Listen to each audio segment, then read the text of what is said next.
Shalom Israel. So today we're going to look at marriage. One thing we need to understand that marriage is not a matter of the state but a matter of the heart. And that is something that a lot of us cannot understand, especially men. All throughout history, men have more problem with this than women because sometimes women don't really have choices in this matter, especially if you're looking back in history as to how things were, right? Some women just had to do it because someone commanded them to, whether the king or somebody in authority, the father or whoever, right? This has always been the downfall for men because we don't understand that political marriages, we're not supposed to be engaging in them. So Deuteronomy 7 verse 3 says, "Neither shalt thou make marriages with them. Thy daughter thou shalt not give unto his son," his as in those nations, "nor his daughter shalt thou take unto thy son." Alright? So this is a law. Now what happened is that a lot of people will read this law and they only think back in this time period. So let's just jump to verse 1. It says, "When the Lord thy God shall bring thee into the land whither thou goest to possess it." Now at this time, where were they? The land of Canaan. So these the land of Canaan. So these were the African nations that were living in Israel before we took it over, right? So you had all these nations round about us. So it's telling you that don't make marriages with the nations that and have cast out many nations before the Hittites and the Girgashites and the Amorites and the Canaanites and the Perizzites and the Hivites and the Jebusites, 7 nations greater and mightier than thou. No, back in this time, it was those nations that were round about us, right? No, it says, "When the Lord thy God shall bring thee into the land whither thou goest to possess it." Today, we are in a land where all over the place. So we're not just surrounded by these nations here. Guess what? Everyone is around us. The Chinese, the Arabs, the East Indians, the Philistines, we are everywhere. So it's not only talking about these people, right? And it says, "Neither shalt thou make marriages with them." So it's not only the 7 nations that is mentioned here, because you're not surrounded by these 7 nations today. You're surrounded by what? Everyone, right? And the main person everyone has in their land is Edom, because they're in everybody's land, right? So what happens with political marriages is the covenants don't last for very long. So a man and a woman might be married for now, but as soon as one of them dies or something, guess what? The next person that come to take over will not know about that marriage, and they will always go back on the contracts. That's why people keep on fighting, right? So if you remember the covenant that the Pharaoh had with Joseph, but as soon as that Pharaoh was gone, the new Pharaoh that rose up did not know Joseph, so the agreement did not last anymore, right? So the Israelites went into bondage there. So we're gonna look at some of the Trojan horses when it comes to political marriages and why the Most High told us not to engage in them. All right. So let's just jump to Genesis 34 verse 2. It says, "And when Shechem the son of Hamor the Hivite, prince of the country, saw her," that was Jacob's daughter, "he took her and lay with her and defiled her." Because what? It was against the law. No interracial marriages. Alright? It says he defiled her. Now let's just jump down to verse 13 to see the Trojan horse when you get into these marriages. It says, "And the sons of Jacob answered Shechem and Hamor his father deceitfully," lot of deception, right? "And said, because he had defiled Dinah their sister, And they said unto them, We cannot do this thing to give our sister to one that is uncircumcised, for that were a reproach unto us. But in this will we consent unto you, if ye will be as we be. In other words, basically this is like in the Christian society where a person is, what they consider pagan or heathen. Now you can baptize. Now you're converted. Now you become as us. No, that does not work. It might last for a period of time. How many kingdoms get infiltrated because of the same reasons? Hmm? You take a person from their cultural beliefs and their religion and all of that to take on to your belief. Guess what? They're gonna get into the if that's the only way for them to get access or get close to you, they're gonna convert. They're gonna take on to your religions. But it doesn't mean that in their heart they hold their cultural or religious beliefs, right? So this has always been a Trojan horse, and what we're gonna see here is we're gonna see what happened. Let's jump down to verse 25. It says, And it came to pass on the third day, when they were sore, that two of the sons of Jacob, Simeon and Levi, Dinah's brethren, took each man his sword, and came upon the city boldly, and slew all the males. You see what happened? So Dinah became a Trojan horse to the what people were they? The Hivites.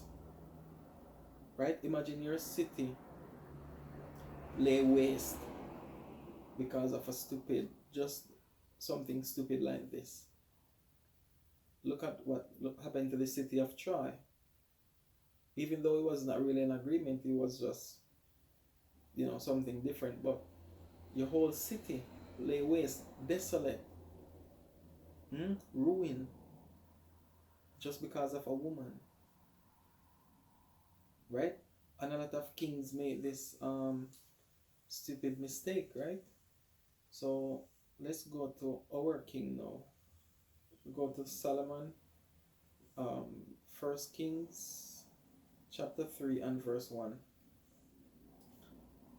It says, And Solomon made affinity with Pharaoh, king of Egypt, and took Pharaoh's daughter, again, and brought her into the city of David.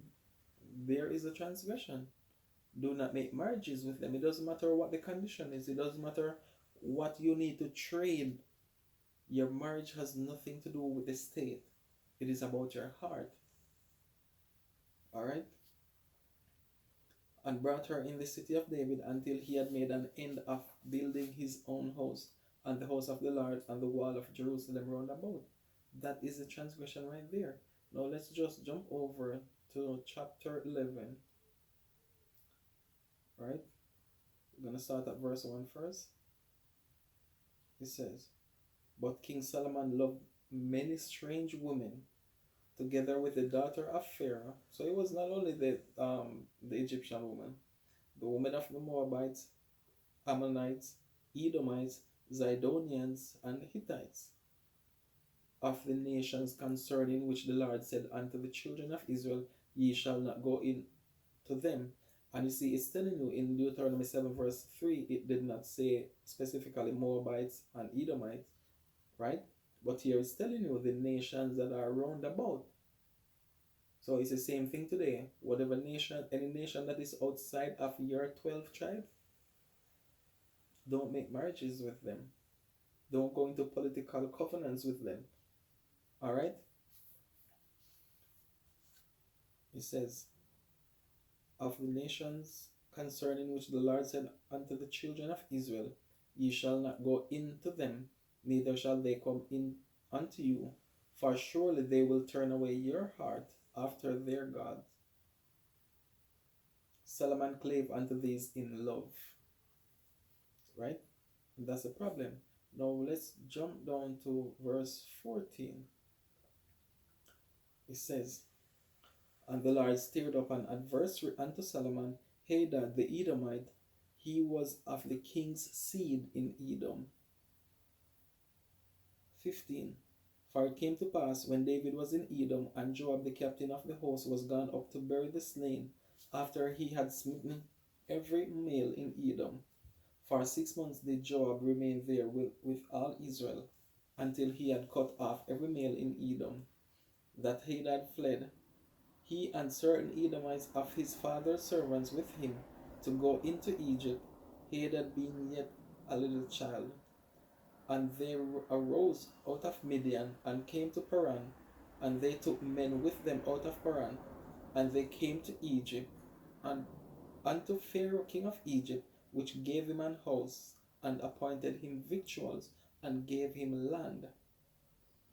And Hadad found great favor in the sight of Pharaoh, so that he gave him to wife the sister of his own wife, the sister of Taphanes, the queen. So look at what's happening here. Solomon has the daughter of this king, but this man has the sister of the wife of the king. What you have to understand about kings is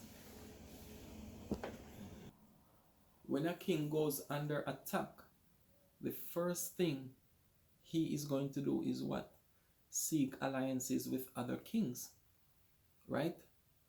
And this is why you can't make covenants with these people. You make covenants with your other 11 tribes. When Joshua was going through with the children of Israel, guess what? Even when the first tribe got their land, what tribe was that? Was it Manasseh? One of the first tribe that got their land, guess what? They couldn't dwell in the land. They had to go back to war until all the tribes had their portion of lands. You make alliances with your own people, one that share the same values and everything, beliefs, God. That's the most important thing. One that shares the same God with you, right? So these are the people you make covenants with. You understand? Because it doesn't take anything for someone to betray your God, or for you to betray their God. You don't have an alliance with their God. You can hold an alliance with their political system, right? It's less likely for your people to betray your own God. But it takes nothing for another nation to betray your God, right? So political marriages, no, it's forbidden. All right.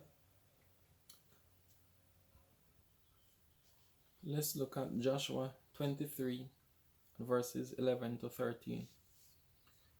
Take good heed therefore unto yourselves, that ye love the Lord your God, else if ye do in any wise go back and cleave unto the remnant of these nations, even these that remain among you, and shall make marriages with them, and go in unto them, and they to you, know for certainty that the Lord your God will no more drive out any of these nations from before you, but they shall be snares and traps unto you, and scourges in your sides, and thorns in your eyes, until ye perish from off this good land which the Lord your God hath given you. You see this a lot today with the celebrities, right? The celebrities, one of the main thing is that they have to marry outside of their race, right? So if anything, their riches, wealth, whatever it is, it goes back to those people. And it doesn't matter if it's a man or a woman, it's gonna go back to the other race. That's just how it is. As the Most High said, he's not gonna fight anymore for us, right? So he's gonna what? Allow it to happen over and over and over until we learn, until we finally get the messages that these people don't have our best interests at heart. All right. So yes, you might become a giant in the earth, with riches and all of that. But guess what? You're going to die like a man. You're gonna die broke, right? It's just what it is. Now let's look at King Solomon's situation. This is the book of Nehemiah 13, verses 23 to 26. It says, in those days also saw I Jews that had married wives of Ashdod, of Ammon, and of Moab. And their children spake half in the speech of Ashdod, and could not speak in the Jews' language, but according to the language of each people. Because think about it, um, when you have a child with a person, most of the times the child is with the mother. Maybe the man just have to take on to a certain lifestyle or whatever, but the child spends more time with the mother. So guess what? especially in the early stages of the child's life. So they're going to grow up naturally learning the customs of the mother, right? And this is exactly what you see happen here. He says, and could not speak in the Jews' language. And it's not just language as in the language that we speak by mouth. It's the way we talk, the way what we believe in, the culture, the ideologies, the philosophies, all of that, right? So imagine you have a child that is born in certain place that has a whole different, like, different god or different, belief or whatever. They don't use the Bible, they use a different book for their spirituality.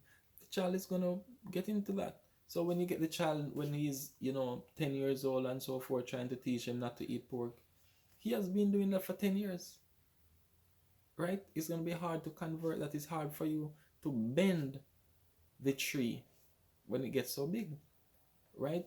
So this is exactly what you see happening here. It says, and I contended with them and cursed them and smote certain of them and plucked off their hair and made them swear by God, saying, ye shall not give your daughters unto their sons, nor take their daughters unto your sons, or for yourselves.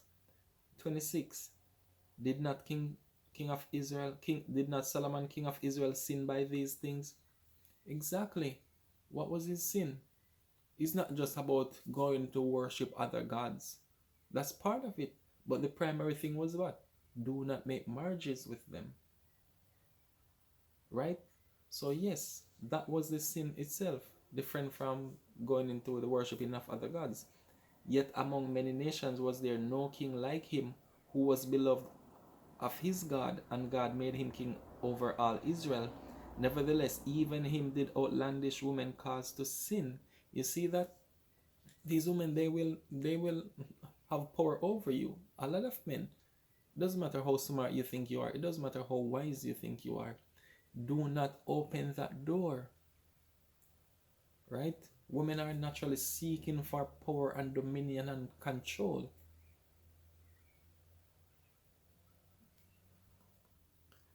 A lot of times you'll see kings get other women as presents, right? But those women, they're already manipulated. They're doing a job, so they'll come and please a certain king just so that they can present a proper opportunity for the other kings to come and raid and conquer this king, right? These things do happen. So we have to stick with the principles of the scriptures. It says what it says, and all we need to do is just obey it, right? A lot of us been with other nations before, right? I've been with other nations before, right? But now that you know this wisdom, guess what? You just obey. It says don't do it, don't do it anymore. That's it. It's about obeisance. Shalom.